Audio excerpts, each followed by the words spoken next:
I'm going to read very short. I always read very short because I want you to like me. It's very simple. I read for about 6.5 minutes. I timed it. I practiced it at home.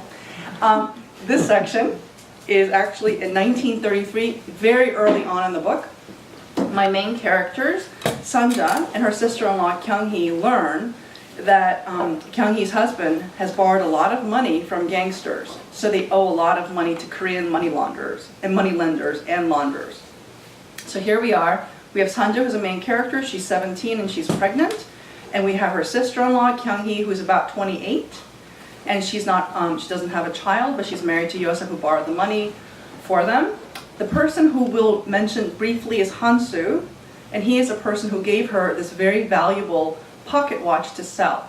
So these are two young Korean women in Japan, in Osaka, and they are going to the pawnbroker for the first time. The sisters-in-law walked briskly toward the shopping street near Tsuruhashi Station. They didn't linger in front of the fabric shop window or pause at the senbei stall. They didn't greet the friendly vegetable sellers. Rather, their bodies moved in unison toward their destination. "I don't want you to do this," Kyung-hee said. "No. Father told me. He told me about people like this. If the entire debt isn't paid off immediately, the interest gets higher and higher, and you'll never be able to pay it all back.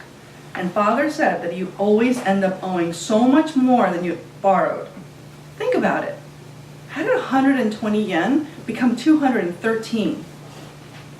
And Hooni Kim had witnessed his neighbors losing everything after borrowing a tiny amount of money to buy seedling or equipment. And when the money lenders were through with them, his neighbors would end up giving them all their crops on top of their initial loans.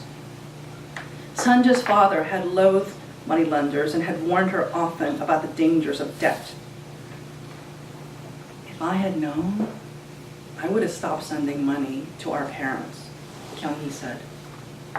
Sanja looked straight ahead, avoiding eye contact with anyone on the busy street who glanced in their direction. She was trying to figure out what she'd say to the broker. "Hey, sister, you saw that sign in Korean. That would make him Korean, right?" "I don't know. I don't know anyone who's ever been there." Following the Korean signs posted on the facade of the low brick building, the women climbed up the wide stairs to the second floor. The pawnbroker's office door had a curtained window, and Sanja opened it gingerly. It was a warm, breezeless day in June, but the older man behind the desk wore a green silk ascot tucked into his white dress shirt and a brown woolen vest. And the 3 square windows facing the streets were open, and the 2 electric fans whirred quietly in the opposite corners of the office. The 2 younger men in the opposite corners of the room had similar chubby faces, and they played cards along the middle window. They glanced up and smiled at the 2 women. The pawnbroker asked, "Welcome. How can I be of service to you?" And he spoke to them in Korean. His hometown accent was very hard to place. "Would you like to sit down?" And he motioned to the chairs, and Sanja told him that she preferred to stand. And Kyung-hee stood next to Sanja and refused to look at the men. And Sanja opened the palm of her hand to show him the pocket watch. "Ajashi, how much? How much would you give me for this?" And the man raised his gray-black eyebrows and pulled out a loupe from his desk drawer. "Where did you get this?" "My mother gave it to me. It's solid silver and it's washed in gold." "She knows you're selling it?" "She gave it to me to sell for the baby." "Wouldn't you prefer a loan for the watch? And maybe you don't want to let go of it." Loans were rarely repaid, and he'd be able to keep the collateral. And Sanja spoke slowly. "I want to sell it. If you don't wish to buy it, I won't trouble you any longer." And the broker smiled, wondering if the pregnant girl had already been to his competitors. There were 3 pawnbrokers just a few streets away, and none of the others were Korean. But if she spoke any Japanese, it would have been very easy to sell the watch. And the pretty woman who accompanied the pregnant one before him looked a little Japanese in the way she dressed. It was hard to tell. And it was possible that the pretty one had brought the pregnant one to negotiate with him, and the watch belonged to her. If you need to sell it, I always take pleasure in helping someone from home. And Sunja said nothing. In the market, say very little, her father had once told her. Kyung-hee marveled at her sisters-in-law, appearing calmer than she'd ever seen her. And the pawnbroker examined the watch with care, opening the silver casing to study the mechanical workings visible through its open crystal back.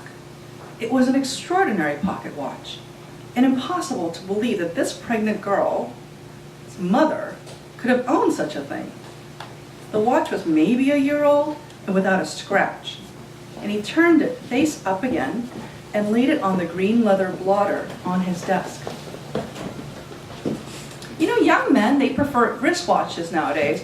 I don't even know if I can sell this. And Sunja noticed that the broker had blinked really hard after saying this, but he hadn't blinked when he was talking to her before. Thank you for looking at it. And Sunja turned around. Kyung-hee was trying not to appear worried, and Sunja picked up the watch and gathered the tail of her chima, preparing to walk out of the office. Sir, we appreciate your time. Thank you. Hang on. I'd like to help you, the broker said. And Sunja turned around. If you need the money right away, perhaps it would be easier for you to sell it here than walking around in this hot day in your condition. I can help you. It looks like you'll have the child soon, and I hope it's a boy who will take good care of his mother. 50 yen, he said. 200. It's worth at least 300. It's made in Switzerland, and it's brand new. The 2 men by the window put down their cards and got up from their seats.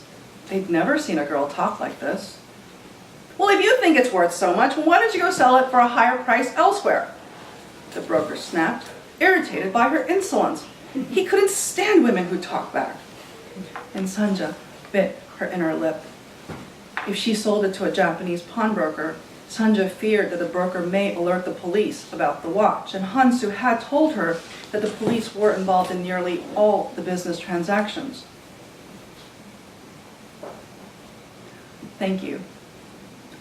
I won't waste any more of your time. And the pawnbroker chuckled.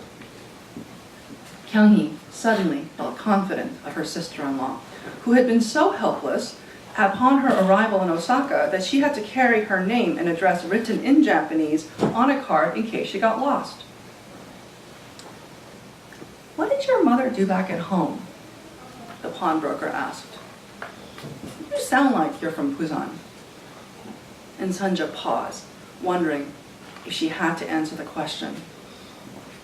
Did she work in the markets? My mother is a boarding house keeper.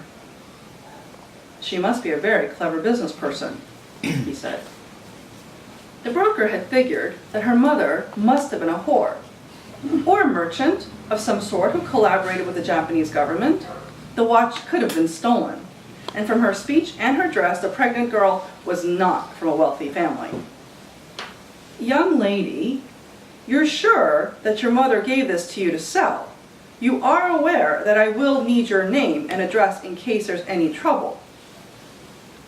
And Sunja nodded.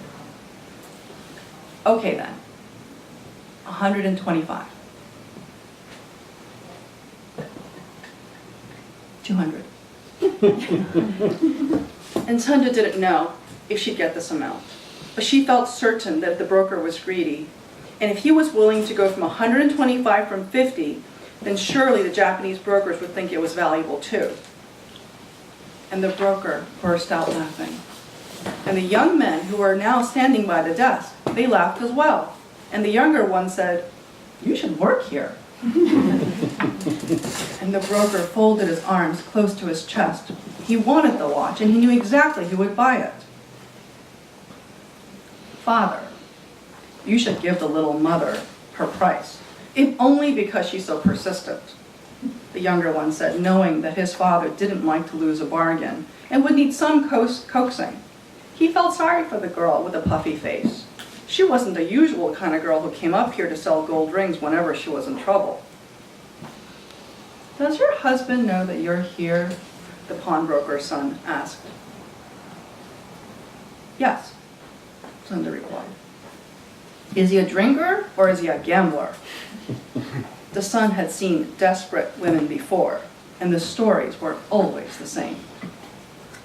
"Neither," she said in a stern voice, as if to warn him not to ask any more questions.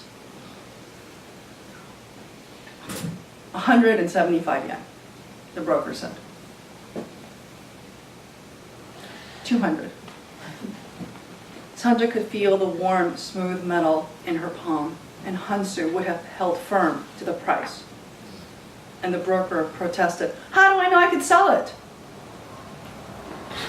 "Father," the older son said, smiling, "you'd be helping a little mother from home."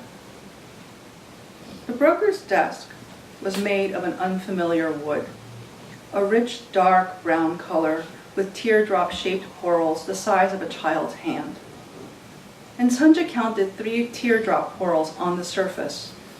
When she'd gone to collect mushrooms with Hansu, there had been innumerable types of trees, the musty smell of wet leaves on the forest carpet, the baskets filled to bursting with mushrooms, the sharp pain of lying with him. These memories would not leave her. She had to get rid of him, to stop this endless recollection of the one person she wished to forget. And Sanja took a deep breath, and Kyung-hee was wringing her hands. "Sir, we understand if you don't want to buy this," Sanja said, and she quickly turned around to leave. And the pawnbroker held up his hand, signaling her to wait, and went back to the back room where he kept his cash box. Thank you.